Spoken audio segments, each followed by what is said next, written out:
बच्चों, आपके स्क्रीन पर आपके पाठ्य पुस्तक कस्तूरी जो कि भाग 8 है, कक्षा 8 की पुस्तक है। अभी इसमें मैंने आपको लेसन 1 और लेसन 2 दोनों पढ़ा दिया है।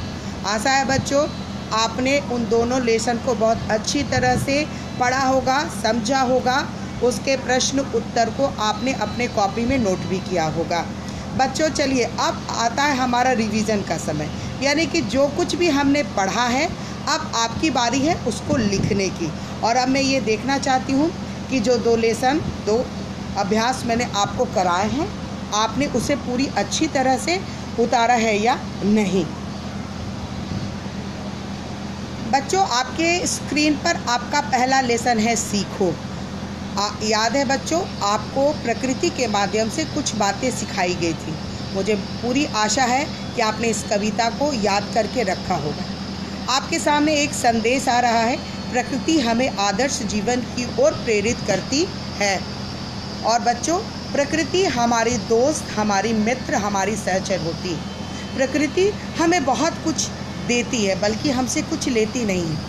पर हम इंसान इतने स्वार्थी होते हैं कि हम प्रकृति से कभी कुछ सीखने की कोशिश नहीं करते, बल्कि हम उसे नुकसान पहुंचाने की पूरी कोशिश करते हैं। और इसका परिणाम ये होता है बच्चों कि हमें प्रकृति कई तरह की प्राकृतिक आपदा से ये सीख बार बार देती है कि हमें प्रकृति से कभी भी खिलवाड़ नहीं करना चाहिए।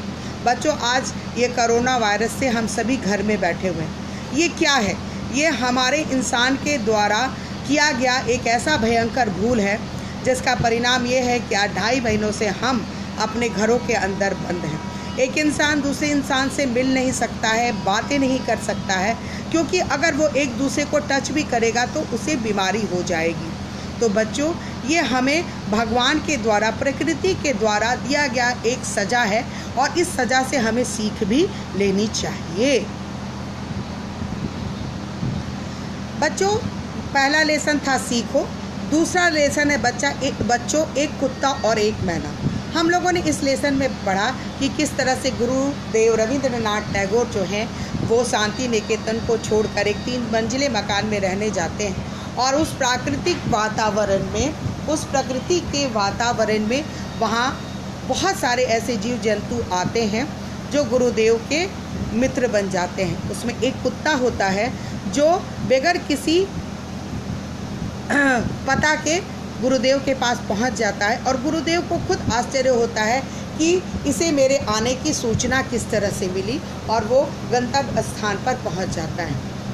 शाम के समय में गुरुदेव को सदैव बाग में टहलने की आदत थी, जहां पर कई पशु पक्षी आते थे और उसमें मैना भी थी। वो मैना जो एक पैर से लंगड़ाती थी, परंतु फिर भी वो गुरुदेव का ध्यान अपनी ओर आकृष्ट करती थी। बच्चों, जानवर जो होते हैं वो इंसान से भी ज़्यादा वफादार होते हैं और आपने देखा कि किस तरह से गुरुदेव की मृत्यु के बाद उनके पार्थिव शरीर के पास ये कुत्ता चुपचाप अपनी मौन श्रद्धांजलि देने के लिए उपस्थित रहता है। बच्चों, जानवर हमारे मित्र, हमारे दोस्त, हमारे सखा होते हैं और उनके साथ सदैव मित्रता रखनी चाहिए। इन दोनों अध्याय को मैंने आपको पढ़ाया है और आशा है बच्चों आपने इससे संबंधित प्रश्न उत्तर को बहुत अच्छी तरह से अपनी कॉपी में उतारा होगा और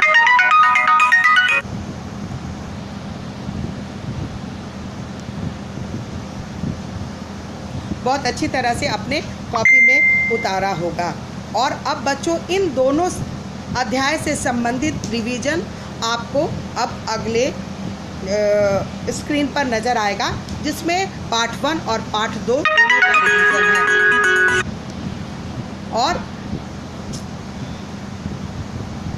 पार्ट 1 और पार्ट दोनों का रिवीजन है जिसे आप अपने कॉपी में करेंगे। पहला रिवीजन में आप रिवीजन 1 लिखेंगे, दूसरा में आप रिवीजन 2 लिखेंगे और इन दोनों रिवीजन वर्क को आप अपने कॉपी में उतारेंगे। बच्चों, आपकी स्क्रीन पर क्लास 8 यानी कक्षा 8 के पार्ट 1 सीखो का रिवीजन वर्क है पहला, जिसमें आपको पहला में अर्थ लिखना है, गले लगाना, जीवन पथ, निज तरु। दूसरा में आपको निम्नलिखित क्रियाओं से प्रेरणात्मक क्रियाओं को बनाना है, जगना, सीखना, बढ़ना, चढ़ना और झुकना। प्रश्न 3 में आपको प्रत्यय अलग करना है, बलवान, खाऊ, लिखावट, सामाजिक और मानवता। चौथा में बच्चों प्रश्नों के उत्तर को आपको संक्षेप में देना है। सूरज की किरणें हमें क्या सिखाती हैं। दूसरा है जीवन पथ पर आगे बढ़ने से क्या तात्पर्य है। और तीसरा है गुरु हमें क्या सिखाता है। पांचवा है बच्चों इन प्रश्नों का उत्तर आपको विस्तार से देना है। सूरज की किरणें जागने और जगाने की शिक्षा किस प्रकार देती है। चरित्र गढ़ने से आप क्या समझते हैं। और छठा प्रश्न है निम्नलिखित पद्यांशों का भावार्थ लिखिए। तरु की झुकी डालियों से नित सीखो शीश झुकाना। ये आपका रिवीजन वर्क पहला है जिसे आपको लिखना है। अब मैं आगे आपको रिवीजन वर्क दूसरा बता रही हूँ। बच्चों क्लास 8 का पाठ 2 एक कुत्ता और एक मैना है। रिवीजन वर्क 2 है। पहला में आपको अर्थ लिखना है, प्रलभ्य संगहीन वैराग आरोप। दूसरा में आपको वचन बदलना है, मंजिल भाषा आँख कविता। तीसरा में आपको संधि विच्छेद करना है, 3 मंजिला अस्तगामी। चौथा में आपको भाववाचक संज्ञा बनाना है, जीना दर्शन और गुरु। पांचवा में आपको प्रश्नों के उत्तर देने हैं, गुरुदेव कौन थे, गुरुदेव ने विशाल मानव सत्य को कहाँ देखा।